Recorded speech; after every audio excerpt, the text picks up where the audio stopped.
2 মাসের বেশি সময় পর চোট ও অস্ত্রোপচারের ধাক্কা কাটিয়ে অবশেষে মাঠে ফিরলেন নেইমার। আর তার ফেরার ম্যাচেই বড় জয় তুলে নিয়েছে সান্তোস। পাউলিস্টা চ্যাম্পিয়নশিপের গ্রুপ পর্বের শেষ ম্যাচে ভেলো ক্লাবকে 6-0 গোলে উড়িয়ে দিয়েছে তারা। গোল না পেলেও একটি অ্যাসিস্ট করে দলের জয়ে গুরুত্বপূর্ণ ভূমিকা রাখেন ব্রাজিলিয়ান এই তারকা। দ্বিতীয়ার্ধে মাঠে নামেন নেইমার। নামার পরেই আক্রমণের গতি পায় সান্তোস। একাধিক সুযোগ তৈরি করেন, নিজেও দুবার গোলের খুব কাছাকাছি পৌঁছে যান। যদিও প্রতিপক্ষের কয়েকটি কঠিন ফাউল মুহূর্তের জন্য উদ্বেগ তৈরি করেছিল।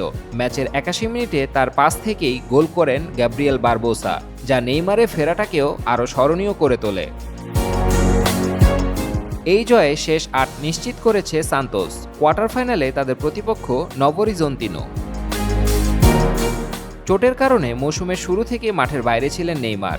সব প্রতিযোগিতা মিলিয়ে 10 ম্যাচ মিস করার পর দীর্ঘ পুনর্বাসন শেষে এটাই ছিল তার প্রথম ম্যাচ। সামনে বিশ্বকাপের প্রস্তুতি, তাই এই ফেরাটা ব্যক্তিগতভাবেও গুরুত্বপূর্ণ।